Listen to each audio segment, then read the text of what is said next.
नमस्कार, मैं सुशील कुमार चौधरी। आज हम कक्षा 9 सामाजिक विज्ञान की पुस्तक भारत एवं समकालीन विश्व के घटनाएं एवं प्रक्रियाओं के संबंध में चर्चा करेंगे। इनमें 3 प्रमुख घटनाएं ऐसी हैं जिन्होंने विश्व के पूरे परिदृश्य को प्रभावित किया है। पहली है फ्रांस की क्रांति, रूस की क्रांति और जर्मन हिटलर की क्रांति। आज हम प्रथम अध्याय के रूप में फ्रांस की क्रांति के बारे में अध्ययन करेंगे। आज हम मुक्ति, स्वतंत्रता और समानता को सहज और सुलभ मान रहे हैं, लेकिन हमें याद रखना चाहिए इन सब का बहुत बड़ा इतिहास है। फ्रांस में राजतंत्र किस प्रकार से समाप्त हुआ, किस प्रकार विशेषाधिकार खत्म हुए, किस प्रकार से दास प्रथा खत्म हुई और किस प्रकार से सबको समानता का अधिकार मिला, और ये सोच आने वाली राजनीति के लिए एक आदर्श के रूप में स्थापित हुई, जिसमें भारत, चीन, अफ्रीका, दक्षिण अफ्रीका आदि जो उपनिवेश थे वो स्वतंत्र हुए और उन्होंने इन्हीं को पाने के लिए इतने संघर्ष किए। हमने फ्रांस की क्रांति को 3 भागों में बांटा है। प्रथम, राजतंत्र के समय में फ्रांसीसी समाज का क्या स्वरूप था। दूसरा है फ्रांस में नेशनल असेंबली का गठन किस प्रकार से हुआ, संवैधानिक राजतंत्र की स्थापना कैसे हुई। गणराज्य की स्थापना। गणराज्य की स्थापना के बाद 3 सरकारें वहां पर आई। पहली थी जैकोबिन सरकार, दूसरी डायरेक्टरी सरकार और तीसरी सरकार थी नेपोलियन की सरकार। तीसरा भाग में हमने बांटा है उस क्रांति के समय में समाज पर क्या प्रभाव पड़ा, महिलाओं के अधिकार एवं स्थिति कैसी रही, दास प्रथा का उन्मूलन किस प्रकार से वहां पर हुआ और क्रांति के बाद वहां के सामाजिक जीवन की रोजमर्रा की जिंदगी पर क्या प्रभाव पड़ा। फ्रांसीसी क्रांति। 14 जुलाई 1789 की सुबह पेरिस नगर में एक आतंक का माहौल था और सम्राट ने सेना को नगर में घुसने की इजाजत दे दी। लगभग 7,000 स्त्री और पुरुष टाउन में अर्थात शहर में घुस चुके थे और वे हथियारों की खोज में इधर उधर दौड़ रहे थे। उन्होंने पेरिस के पूर्व भाग में बना हुआ बास्तिन के किले की दीवार को तोड़कर वहां से गोला बारूद उठाया और साथ ही जो कैदी थे उनको छुड़ा दिया गया। कैदी केवल 7 थे, लेकिन यह बास्तिल का किला सम्राट की निरंकुशता का प्रतीक था। यह घटना पेरिस शहर में और साथ धीरे धीरे फ्रांस के गांव में भी फैल गई। सन 1774 में बुर्बो राजवंश का लुईस 16वीं, जिसकी आयु 20 वर्ष थी, वह सत्ता पर बैठा।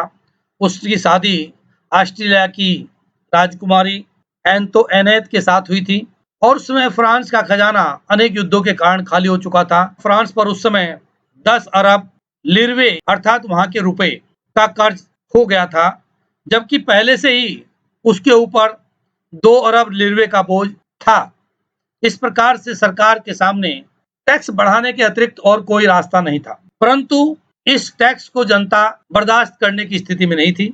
राजा को सरकार चलाने और इस कर्ज को वापस करने के लिए और टैक्स लगाने थे, क्योंकि उसी से उसकी सेना का रखरखाव, राज दरबार का खर्च, सरकारी कार्यालयों का खर्च, विश्वविद्यालयों का खर्च सब चलता था। इस चित्र के माध्यम से आप समझ सकते हैं फ्रांसीसी समाज में जो 3 स्टेट्स थे, प्रथम पादरी वर्ग, द्वितीय कुलीन वर्ग और तृतीय जिसमें व्यापारी, कर्मचारी, वकील आदि, किसान और कारीगर और छोटे किसान और भूमिहीन मजदूर, नौकर आदि सभी शामिल होते थे।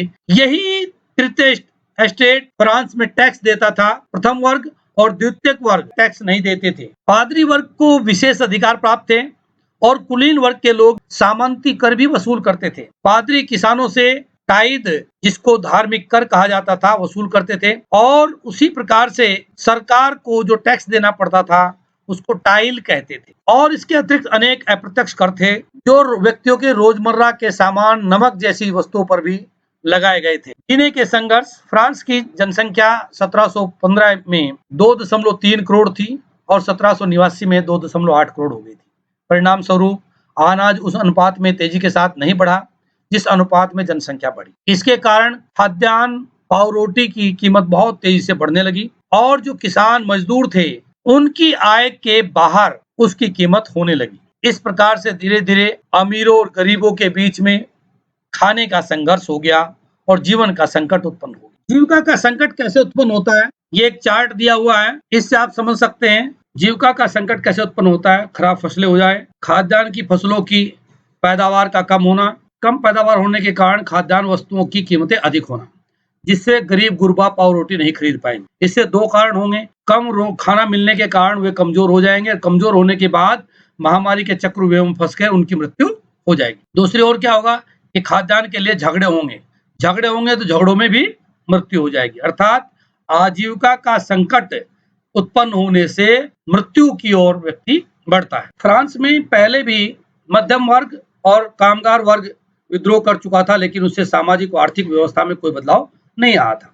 अब व्यवस्था को बदलाव करने के लिए एक नए सामाजिक समूह का उदय हुआ, जिसे मध्यम वर्ग में वे लोग आते हैं जो तृतीय स्टेट में संपन्न लोग थे, जो पढ़े लिखे थे, जो पेशेवर थे। ये सभी लोग ये मानते थे जन्म के कारण किसी को कोई विशेष अधिकार नहीं मिलना चाहिए, इसलिए किसी भी व्यक्ति की सामाजिक हैसियत उसकी योग्यता के आधार पर होनी चाहिए। स्वतंत्रता, समान नियमों और समान अवसरों के विचार पर आधारित समाज की एक परिकल्पना जॉन लॉक और रूसो जैसे दार्शनिकों ने प्रस्तुत की थी। जॉन लॉक ने राजा के दैवीय और निरंकुश शक्तियों के सिद्धांत का खंडन किया। उधर रूसो ने जनता और उसके प्रतिनिधियों के बीच एक सामाजिक अनुबंध पर आधारित सरकार का प्रस्ताव रखा। मॉन्टेस्क्यू ने the spirit of the laws नामक एक किताब लिखी और उसमें उन्होंने कहा कि सरकार के अंदर विधायिका, कार्यपालिका और न्यायपालिका के बीच सत्ता का विभाजन होना चाहिए। जब अमेरिका 13 उपनिवेशों के साथ स्वतंत्र हुआ तो वहां पर सबसे पहले इसी मॉडल पर सरकार बनी, इसलिए उस समय के अधिकांश दार्शनिकों और विचारकों ने इस पर काफी चर्चा की और सभी कार्यपालिका, न्यायपालिका और व्यवस्थापिका में शक्ति के विभाजन के पक्षधर थे। क्रांति की शुरुआत। अब बात होती है फ्रांस में किस प्रकार से सत्ता और शासन का परिवर्तन होता गया। लुईस सोल्वे ने कर बढ़ाने के लिए प्रतिनिधि सभा, स्टेट्स जनरल की बैठक बुलाई, क्योंकि बिना स्टेट्स जनरल की स्वीकृति के फ्रांस में कर नहीं बढ़ाए जा सकते थे। स्टेट्स जनरल में तीनों स्टेट्स के प्रतिनिधियों को बुलाया जाता था। 5 मई 1789 को स्टेट्स जनरल की बैठक बुलाई गई, जिसमें तीनों स्तरों के प्रतिनिधियों को बुलाया गया। प्रथम और द्वितीय स्टेट्स के 300 प्रतिनिधि आए जो आमने सामने कुर्सियों पर बैठाए गए, और तीसरे स्टेट्स के 600 प्रतिनिधि आए जो उनके पीछे खड़े किए गए। यहाँ यह विचारणीय है कि फ्रांस की प्रतिनिधि सभा में महिलाओं को स्थान नहीं दिया जाता। इस बार तृतीय स्टेट्स के प्रतिनिधियों में पढ़े लिखे लोग शामिल हुए थे, जिन्होंने किसानों को, औरतों और कामगारों का पक्ष रखा। स्टेट्स जनरल के नियम के अनुसार प्रत्येक वर्ग को एक एक मत देना होता था, परंतु इस बार तृतीय स्टेट के प्रतिनिधियों ने मांग रखी कि प्रत्येक व्यक्ति को मतदान देने का अधिकार होना चाहिए और जो भी बहुमत होगा उसी के अनुसार निर्णय होना चाहिए। राजा के द्वारा तृतीय स्टेट्स के इस विचार को अस्वीकार कर दिया गया और वह सभा से बाहर चले। तृतीय स्टेट्स के प्रतिनिधियों ने खुद को संपूर्ण फ्रांसीसी राष्ट्र का प्रवक्ता बताते हुए 20 जून को इंडोर टेनिस कोर्ट में एक सभा की और अपने आप को नेशनल असेंबली घोषित कर दी। इस तृतीय स्टेट्स के लोगों का नेतृत्व मिराबियो और आबे सीए ने किया। मिराबियो कुलीन परिवार में जन्मा था, लेकिन वह इस सामंती विशेषाधिकार को खत्म कर देना चाहता। आबे सीए भी पादरी वर्ग से संबंधित थे, लेकिन वह भी इन सब असमानताओं को खत्म कर देना चाहते थे। इस समय नेशनल असेंबली संविधान बना रही थी, उस समय देश में बड़ी उथल पुथल थी। पाव रोटी की कीमत आसमान को छू रही थी और जो बेकरी वाले लोग थे जहां पर वो बनती थी, वो लोग कालाबाजारी करने के लिए जमाखोरी कर रहे थे। दूसरी ओर सम्राट ने सेना को पेरिस शहर में घुसने का आदेश दे दिया और इससे नाराज होकर भीड़ ने 14 जुलाई को बास्तील पर धावा बोलकर उसे नेस्त नाबूद कर दिया। देहाती इलाकों में अफवाह फैल गई कि जागीरों के मालिकों ने भाड़े पर लठै तथा लाठी डंडों वाले बुला रखे हैं जो हमारी पकी हुई फसलों को नष्ट करने के लिए आए। इससे कई जिलों के किसान कुदाल और बेलचे लेकर उन किलों की ओर दौड़ पड़े जहां पर अन्न के भंडार थे और उन्हें लूट लिया तथा लगान के कागजों में आग लगा। बहुत से जागीरदारों ने तो पड़ोसी देशों में जाकर शरण ली। ऐसी विकट स्थिति को देखते हुए लुईस सोल्वे ने नेशनल असेंबली को मान्यता दी और ये माना कि उनकी सत्ता संविधान के अधीन रहेगी। 4 अगस्त 1789 की रात को असेंबली ने करों, कर्तव्यों और बंधनों वाली सामंती व्यवस्था के उन्मूलन का आदेश पारित कर और पादरियों से भी सभी विशेषाधिकार छीन ली। कोई भी धार्मिक कर नहीं लगाया जाएगा, चर्च की कोई भी भूमि नहीं रहेगी। इस प्रकार से 20 अरब लिरवे की संपत्ति सरकार के हाथों में आ गई। फ्रांस संवैधानिक राजतंत्र बना। नेशनल असेंबली ने 1791 में संविधान का प्रारूप बनाया, उसके अनुसार सम्राट की शक्तियों को सीमित कर दिया गया और उन्हें न्यायपालिका, कार्यपालिका और व्यवस्थापिका में बांट दिया गया। फ्रांस के संविधान के अनुसार फ्रांस में कुछ निष्क्रिय नागरिक थे जिनकी संख्या लगभग 30 लाख थी और बच्चे और 25 वर्ष से कम उम्र के जितने भी लोग थे उन्हें मत देने का अधिकार नहीं था। 2.8 करोड़ की जनसंख्या में लगभग 40 लाख लोग ऐसे थे जो सक्रिय नागरिक थे। ये लोग वोट डालकर निर्वाचक मंडल को चुनते थे।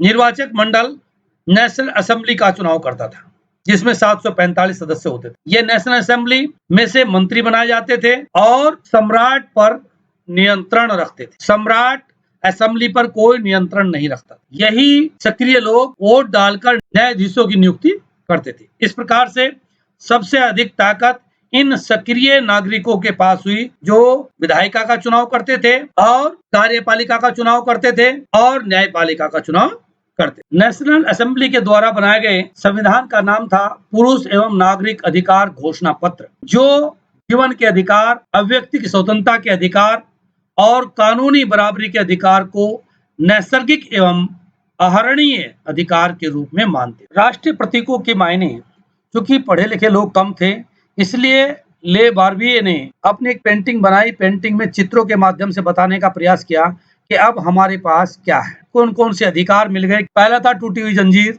दासों को बांधने के लिए जंजीर का प्रयोग किया जाता था, इसलिए टूटी हुई जंजीर दिखाई गई है कि अब हम आजाद हो गए। दूसरा था छड़ियों का बर्छीदार गट्ठर, इसका अर्थ था कि अगर आप इकट्ठे रहेंगे तो आप में ताकत रहेगी और अगर आप बिखर जाएंगे तो आप में ताकत नहीं रहेगी। तीसरा था त्रिभुज के अंदर रोशनी बिखेरती आंख, इसका अर्थ था कि सभी को बराबर दृष्टि से देखा जाएगा। तीसरा था राजदंड, जो राजशाही सत्ता का प्रतीक था, इसको हटा दिया गया। और इसके बाद था अपनी पूंछ को मुंह में लिए हुए सांप, इसका अर्थ था सनातनता अर्थात इसका कोई अंत नहीं। इसके बाद था हमें क्या प्राप्त हुआ। इसके बाद लाल फ्राइजियन टोपी, दासों द्वारा स्वतंत्र होने के बाद पहनी जाने वाली टोपी। नीला सफेद लाल फ्रांस के राष्ट्रीय रंग। डैनो वाली स्त्री, परी जिसको हम कहते हैं, न्याय की देवी। विधि पटल अर्थात कानून सबके लिए एक है और वह लिखित है। अब तीसरा भाग प्रारंभ होता है फ्रांस में राजतंत्र का उन्मूलन और गणतंत्र की स्थिति। फ्रांस के राजा लुई 16वीं ने संविधान पर हस्ताक्षर करने के बाद ये मान लिया कि मैं संविधान के अधीन कार्य करूं, परंतु लुई 16वीं और उसके आसपास के सभी राजा इस व्यवस्था से नाखुश थे और वे सब फ्रांस पर अपनी सेना से चढ़ाई करने के लिए विचार विमर्श कर रहे। इस बात का पता नेशनल असेंबली को लग गया और उससे पूर्व ही नेशनल असेंबली ने वर्सा और ऑस्ट्रिया के विरुद्ध युद्ध की घोषणा कर दी। इस घटना से पूरे यूरोप के राजाओं के और जो कुलीन वर्ग था उसके विरुद्ध जनता में बहुत गुस्सा आ गया। इन युद्धों से फ्रांस को बहुत क्षति हुई, आर्थिक स्थिति बहुत खराब हो गई और इसके बारे में लोग जगह जगह चर्चा करते। इन चर्चाओं के लिए अलग अलग क्लब बने हुए थे। उन्हीं में से एक क्लब था जैकोबिन क्लब, जो फ्रांस का सबसे सफल क्लब माना जाता है। जैकोबिन क्लब के सदस्य मुख्यतः समाज के कम समृद्ध हिस्से से आने वाले लोग थे और उनके नेता हुआ करते थे मैक्सिमिलियन रोबेस्पियर। जैकोबिनों के एक बड़े वर्ग ने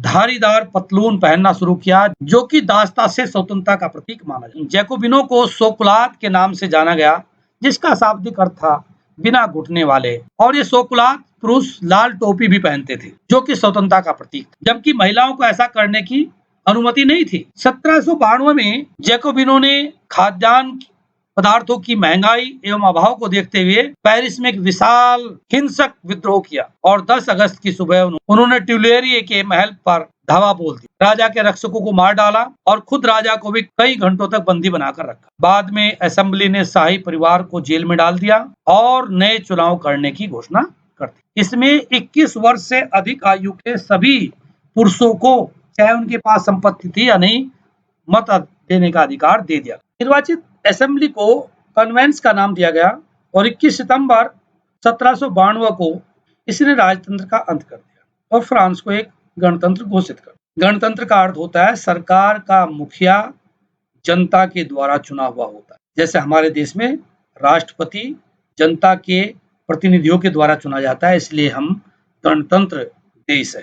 तथा लुई 16वें को न्यायालय द्वारा देशद्रोह के आरोप में मृत्यु की सजा सुनाई गई और 21 जनवरी 1793 को प्लेस डी ला कॉनकॉर्ड में उसे सार्वजनिक रूप से फांसी दे दी गई और उसी प्रकार से कुछ समय के बाद रानी को भी फांसी दे दी। अब फ्रांस में जैकोबिनों का शासन प्रारंभ हुआ। 1793 से 1794 तक के काल को आतंक का काल है, क्योंकि रोबेस्पियर ने नियंत्रण एवं दंड की सख्त नीति को अपना। उसके हिसाब से गणतंत्र देश के जो भी शत्रु थे, चाहे वो कुलीन वर्ग के थे, पादरी थे, राजनीतिक दल के नेता थे या उनकी बात से असहमत रखने वाले पार्टी के सदस्य भी थे, वे सब गिरफ्तार किए गए और उन पर क्रांतिकारी न्यायालय में मुकदमा चला गया और न्यायालय में दोषी ठहराए जाने के बाद उन सभी को गिलोटीन पर चढ़ा दिया गया। गिलोटीन का अर्थ होता है दो खंबे और उनके ऊपर एक मशीन जिस पर तेज धार का एक पत्ता होता है और वह ऊपर से पड़ता है तो गर्दन को काट देता है। रोबेस्पियर सरकार ने कानून बनाकर मजदूरी एवं कीमतों की अधिकतम सीमा तय कर दी। गोश्त एवं पाव रोटी की राशनिंग शुरू कर दी। किसानों को अपना अनाज शहर में लाकर बेचने के लिए बाध्य किया गया। उन्होंने सफेद और महंगे आटे पर रोक लगा दी और सभी नागरिकों को एक प्रकार की रोटी खाने के लिए ही कहा गया। इसका आश्रय था सब बराबर हैं। वहां पर कोई किसी को महाशय या महोदय नहीं कहेगा और देश में जो भी चर्च थे उन सब को रखने के लिए बैरक बना दिया गया या उनका दफ्तर बना दिया गया। रोबेस्पियर की नीति इतनी कठोर थी, उनके लोग भी उनसे त्राही-त्राही कर रहे थे। 1794 में उन्हीं क्रांतिकारी न्यायालय के द्वारा रोबेस्पियर को भी दोषी ठहरा दिया गया और उन्हें भी गिलोटीन पर चढ़ा दिया। अब जैकोबिन की सरकार के पतन होने के बाद डायरेक्टरी शासन फ्रांस में शुरू हुआ। अब नए संविधान के तहत संपत्तिहीन तबके को मताधिकार से अलग कर दिया गया और संविधान में 2 चुनी हुई विधान परिषदों का प्रस्ताव रखा। इन विधान परिषदों में से 5 लोगों को चुना जाता था जो सामूहिक रूप से कार्यपालिका कहलाई। इन डायरेक्टरों में आपस में झगड़ा होता रहता था और ये कोई फैसला नहीं कर पाए और इस प्रकार से यह भी कुछ समय में ही खत्म हो गया। राजनीतिक अस्थिरता पुनः स्थापित होगी फ्रांस में। इसका फायदा उठाते हुए वहां के एक सैनिक नेपोलियन बोनापार्ट ने सैनिक तानाशाह शासन व्यवस्था लागू कर दी। इस प्रकार से फ्रांस में 3 प्रकार की सरकार आई, लेकिन इन सभी सरकारों में स्वतंत्रता, विधि सम्मत समानता और बंधुत्व जैसे शब्द प्रेरक एवं आदर्श बने रहे। अब तीसरा भाग आता है जिसमें है क्या महिलाओं के लिए भी क्रांति हुई। यह घटना उस समय की है जब महिलाएं पेरिस से वारसा जाकर राजा को अपने साथ लेकर लौटी। फ्रांस में महिलाओं ने हमेशा बढ़ चढ़कर हिस्सा लिया। इनमें कुछ प्रथम स्टेट और द्वितीय स्टेट की महिलाएं भी थी, लेकिन किसी को भी राजनीतिक रूप से कोई अवसर प्राप्त नहीं हुआ। आखिर में महिलाओं ने अपने हितों की रक्षा करने के लिए और उन पर चर्चा करने के लिए अपने अलग अलग राजनीतिक क्लब बनाए और अखबार भी निकाले। फ्रांस में लगभग 60 क्लब अस्तित्व में आ गए थे, जिनमें से the society of revolutionary and Republican women जैसे मशहूर क्लब भी थे। इस क्लब की प्रमुख मांग थी महिलाओं को पुरुषों के समान अधिकार दिलाना। प्रारंभिक वर्षों में क्रांतिकारी सरकारों ने महिलाओं के जीवनों में सुधार लाने के लिए कुछ कानून बनाए भी, जिनमें से सरकारी विद्यालयों की स्थापना की गई, जिसमें लड़कियों की शिक्षा को अनिवार्य किया गया और अब पिता उन्हें उनकी मर्जी के खिलाफ शादी के लिए बाध्य नहीं कर सकता था। शादी को स्वैच्छिक अनुबंध मान लिया गया था। नागरिक कानूनों के तहत उनका पंजीकरण किया जाने लगा था और तलाक को कानूनी रूप दे दिया गया। स्त्री पुरुषों दोनों को ही इस तलाक के लिए अर्जी देने का अधिकार था। अब महिलाएं प्रशासनिक प्रशिक्षण ले सकती थी, वो कलाकार बन सकती थी, वो छोटे मोटे व्यवसाय चला सकती थी। फिर भी राजनीतिक अधिकारों के लिए महिलाओं को 1996 में जाकर फ्रांस की महिलाओं को मत देने का अधिकार मिला। इन महिलाओं में ओलंप दे गूज नाम की महिला क्रांतिकारी थी। इन्होंने महिला क्लबों को जबरदस्त रूप से प्रोत्साहित किया और जैकोबिन सरकार की आलोचना की, जिसके कारण इन पर देशद्रोह का मुकदमा चला गया और इन्हें फांसी पर लटका दिया गया। दास प्रथा का उन्मूलन। फ्रांसीसी उपनिवेशों में दास प्रथा का उन्मूलन जैकोबिन शासन के क्रांतिकारी सामाजिक सुधारों में से एक। जितने भी कैरेबियाई उपनिवेश थे उन सभी से जो तंबाकू, नील, चीनी, कॉफी आदि आता था, उन बागानों में दास कार्य करते थे और ये दास अफ्रीका और एशिया महाद्वीपों से लाए जाते थे। जैकोबिन शासन काल में फ्रांस और फ्रांस के सभी उपनिवेशों के दासों को स्वतंत्र कर दिया गया, परंतु यह व्यवस्था लंबे समय तक नहीं चली। जैकोबिन का शासन खत्म होते ही पुनः दास रखने की प्रथा को शुरू कर दिया गया और बाग मालिकों को छूट दे दी गई कि वह गुलाम रख सकते हैं। फ्रांसीसी उपनिवेशों में अंतिम रूप से दास प्रथा का उन्मूलन 1848 में किया गया। तीसरा बिंदु है क्रांति और रोजमर्रा की जिंदगी। सन 1789 के बाद के वर्षों में क्रांतिकारी सरकारों ने कानून बनाकर स्वतंत्रता एवं समानता के आदर्शों को रोजाना की जिंदगी में उतारने का प्रयास किया। बास्टिल के विध्वंस के बाद 1789 में सबसे पहला कानून सेंसरशिप की समाप्ति आया, परंतु अब अधिकारों के घोषणा पत्र में भाषण एवं व्यक्ति की स्वतंत्रता को नैसर्गिक अधिकार घोषित कर दिया। परिणाम स्वरूप फ्रांस के गांव और शहरों में अखबारों, पुस्तकों, चित्रों आदि की तेजी से बाढ़ आ गई और चारों ओर प्रेस की स्वतंत्रता का आनंद लिया जाने लगा। लेकिन इसका असर कुछ मुट्ठी भर दार्शनिकों, राजनीतिकों और पढ़े लिखे लोगों पर ही पड़ा, क्योंकि अधिकांश जनता है शिक्षित। जैसा कि मैंने पहले बताया, 1804 में नेपोलियन बोनापार्ट ने, जो कि फ्रांस की सेना का एक सेना नायक था, उसने अपने आप को सम्राट घोषित कर दिया और पड़ोसी यूरोपीय देशों की विजय की यात्रा शुरू कर दी। पुराने राजवंशों को हटाना और वहां पर नया साम्राज्य स्थापित करना। फ्रांस के आसपास के लोगों ने उन्हें एक मुक्तिदाता के रूप में देखा और उनका स्वागत किया। नेपोलियन खुद को यूरोप के आधुनिकीकरण का अग्रदूत मानता था। उसने निजी संपत्ति की सुरक्षा का कानून बनाया, दशमलव पद्धति पर आधारित नाप तोल की एक समान प्रणाली विकसित। परंतु जल्दी ही जनता का यह भ्रम टूट गया कि वह मुक्तिदाता है और उसके खिलाफ जन विद्रोह हुआ और 1815 में वाटरलू के मैदान में नेपोलियन की सेना हारी और नेपोलियन मारा गया। इस प्रकार से आप समझ गए होंगे कि फ्रांस की क्रांति ने विश्व को समानता, स्वतंत्रता, बंधुत्व एवं दास मुक्ति, स्त्री शिक्षा और प्रेस की आजादी जैसे विचार दिए। इन्हीं विचारों ने आगे चलकर विश्व की राजनीति और विश्व के लोगों के जीवन में बहुत बड़े बदलाव लाए। इस प्रकार यह अध्याय पूर्ण हुआ। धन्यवाद।